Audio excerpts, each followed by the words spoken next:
Aujourd'hui, je t'explique 5 fruits du démon capables de détruire le monde. On va commencer par les étudier, leurs particularités et tous les détails de leur pouvoir avant de passer en revue exactement comment ils pourraient annihiler une planète entière. C'est parti. On commence avec le Abonne-toi Nomi, un fruit du démon si puissant que la légende raconte que si tu appuies sur le bouton assez fort, tout explose. Plus sérieusement, on commence avec le fruit du démon le plus évident de la liste, celui qui est littéralement nommé comme pouvant détruire le monde dans le manga, le fruit de Barbe Blanche, le Gura Gura Nomi. Le pouvoir du tremblement permet à son utilisateur de générer des tremblements de terre en frappant l'air ambiant qui se fissure, créant littéralement des séismes. Ces séismes sont dévastateurs et peuvent quasiment tout détruire. C'est pourquoi Sengoku parle même de ce fruit comme étant le plus dévastateur, le fruit pouvant détruire le monde. Mais dans les faits, comment Barbe Blanche pourrait détruire le monde ? Les tremblements générés peuvent fissurer le sol jusqu'à des profondeurs inédites. Il peut annihiler n'importe quelle île très rapidement et surtout, s'il fait au-dessus de l'eau, créer des séismes sous-marins capables de générer des tsunamis. On parle d'un potentiel destructeur complètement fou et ces deux éléments sont une très bonne piste dans l'annihilation du monde. Mais ce n'est pas tout. Grâce à ce fruit du démon, Barbe Blanche a la capacité de pouvoir incliner et déplacer des plaques tectoniques, créant ainsi des changements géologiques majeurs. Par changement géologique, j'entends des tremblements qui en génèrent d'autres, des éruptions volcaniques, des glissements de terrain et autres inondations.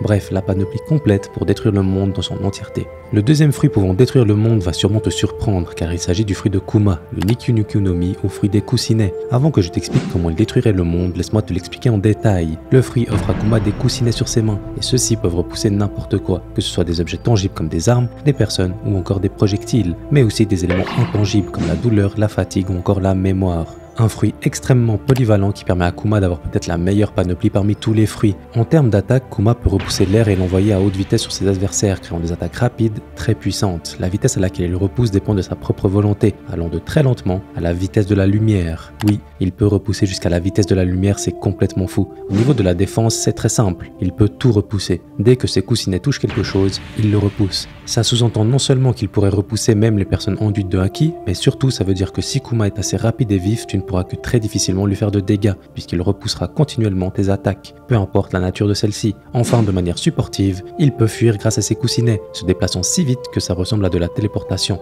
lui permettant de se déplacer d'île en île extrêmement rapidement. Ça marche pour la fuite, mais aussi pour envoyer valser l'ennemi à plusieurs îles de distance, et ça aussi c'est incroyable. Évidemment, ça ne s'arrête pas là. Il peut influer sur la douleur, la fatigue et les émotions des gens. Il peut l'extraire de quelqu'un à condition que quelqu'un d'autre finisse par récupérer ses émotions. C'est situationnel, c'est vrai, mais imaginez que la douleur et la fatigue de Luffy, au lieu de l'envoyer à Zoro, auraient été envoyées sur un ennemi. C'est une arme à ne pas sous-estimer car contre toute attente, elle permettrait d'attaquer quelqu'un pour sauver quelqu'un d'autre, liant tous les aspects de son fruit. C'est bien beau tout ça, mais comment Kuma pourrait détruire le monde ? Il peut compresser l'air, il repousse très lentement l'air à partir de deux côtés opposés pour petit à petit compresser une énorme quantité d'air. Ça lui permet de créer une bombe comprimée appelée Ursus Shock et c'est véritablement une des attaques les plus puissantes qu'on ait eu l'occasion d'observer dans One Piece. Avec un temps de préparation assez long, il pourrait créer une bulle d'air capable de détruire le monde. On enchaîne avec le fruit de Fujitora, le Zushi Zushi no Mi au fruit de la gravité. Comme son nom l'indique, Fujitora peut agir sur la gravité et par ce biais, clouer ses adversaires au sol, invoquer des météorites ou même créer des barrières gravitationnelles. Beaucoup croient que Fujitora ne peut agir sur la gravité qu'en force, mais en réalité, il peut aussi la diminuer, l'inverser et ça représente un atout indécent. C'est méconnu car on ne l'a pas souvent vu, mais lorsque Luffy s'échappe, il fait léviter des tonnes d'objets marquant qu'il peut agir sur la gravité comme bon lui semble, dans un sens comme dans l'autre. Je ne sais pas si tu te rends compte de l'ampleur de ce pouvoir. On parle de la gravité. Une fois pris dans une gravité extrêmement haute, il est impossible de t'en échapper, et ce même avec du haki. La seule façon d'en échapper, c'est de réussir à détourner la concentration de Fujitora, c'est dire la dinguerie. Cette présentation suffit à te faire comprendre l'ampleur de son pouvoir et comment il détruirait le monde, mais en réalité, il y a énormément de façons. Déjà, les météorites. Il pourrait en attirer des dizaines, voire des centaines, permettant à celle-ci d'annihiler la Terre, mais ce n'est pas tout. On pourrait même imaginer que son pouvoir ne connaisse pas de limite et qu'il puisse attirer une planète sur la Terre, créant une collision qui la supprimerait complètement. Oui, je m'emporte, mais le pouvoir de la gravité est complètement fou. Ensuite, même directement sur Terre, on a pu l'observer créer des crevasses avec la seule force de son fruit, marquant qu'il pourrait littéralement creuser une planète jusqu'au noyau. Et une fois ça fait, elle ne pourrait survivre et finirait annihilée. L'avant-dernier fruit du démon capable de détruire le monde, et pas des moindres, le fruit de Trafalgar du Waterloo, le Hope no Mi ou fruit du Bistori. Ce fruit permet à l'utilisateur de créer une sphère où il peut tout contrôler, supprimant toutes les lois établies par le monde et la réalité. Il peut séparer et diviser des individus sans les tuer, il peut inverser les personnalités, procéder à des chirurgies réparatrices impossibles sans cette suppression de réalité. Tout devient possible dans la limite du haki et de la taille de cette sphère. Ce fruit permet aussi de procéder à l'opération de jouvence. Il offre l'immortalité en échange de la vie du chirurgien. Mais attention, ce que peu de gens savent, c'est que pour effectuer cette opération, il faut être un médecin d'exception. Bref, l'eau peut tout modeler à sa convenance dans cette sphère appelée Room. Il a un contrôle direct sur son environnement et peut même en faire ce qu'il veut dans cette sphère particulière. Avant de parler de comment il détruirait le monde, prenons le temps de parler de son éveil. Il est vraiment très intéressant, mais tout aussi complexe que son fruit. Il crée une bulle ressemblant à sa room, mais possédant la particularité d'être appliquée à un objet. Il recouvre par exemple son sabre et toutes les règles établies par le monde sont modelables au travers de celui-ci. C'est exactement comme quand il utilise sa room, mais ici c'est lié à un objet. Son sabre peut donc d'un seul coup faire plusieurs mètres de long ou même traverser des individus sans leur faire de mal pour ensuite, grâce à cette connexion, procéder à des opérations internes comme s'il s'y trouvait. Pour faire simple, c'est comme si au lieu de créer une sphère, celle-ci était liée à son sabre et que celui-ci devenait l'extension de son pouvoir. Ici, il n'y a que deux possibilités. Soit tu as compris comment il pourrait détruire le monde, soit tu te dis que ça paraît impossible. Comme dit précédemment, avec sa room, il peut alterner la réalité. Ça devient la sienne et tout devient possible. On ne voit que la partie émergée de sa room la plupart du temps, mais c'est bel et bien une sphère qui passe sous la terre. Par exemple, à Onigashima, on le voit téléporter des gens de sur le toit à dedans, prouvant ce point.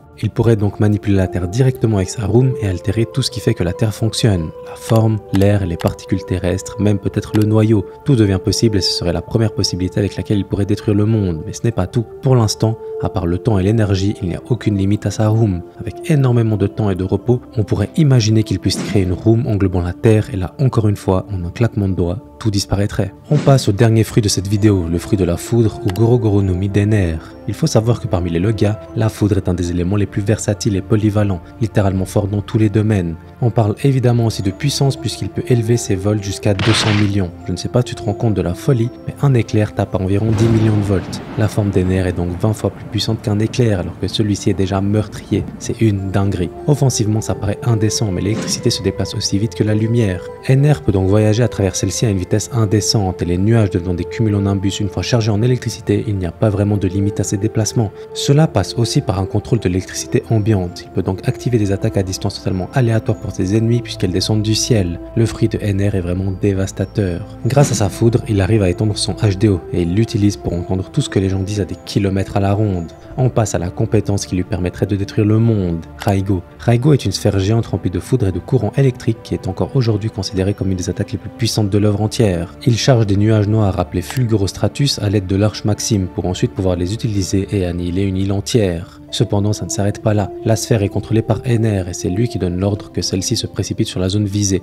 Avec une préparation assez longue et personne pour le déranger, on peut facilement imaginer qu'une sphère capable de détruire une planète pourrait être créée. C'est encore plus fort car ici, contrairement aux autres utilisateurs de fruits capables de détruire le monde, lui pourrait au sein de son arche y survivre et continuer de voyager à travers l'espace. C'est fou. Au-delà de Raigo, on pourrait imaginer qu'Ener conduise le monde à des catastrophes naturelles sans précédent grâce à sa foudre. Avec une intensité si élevée, on peut facilement imaginer que ces éclairs puissent détruire une planète, que ce soit de manière directe ou indirecte. Si tu veux connaître 5 autres fruits pouvant détruire le monde, n'hésite pas à me le dire en commentaire et j'en ferai une deuxième vidéo. Retrouve tout de suite toutes les transformations de Luffy expliquées.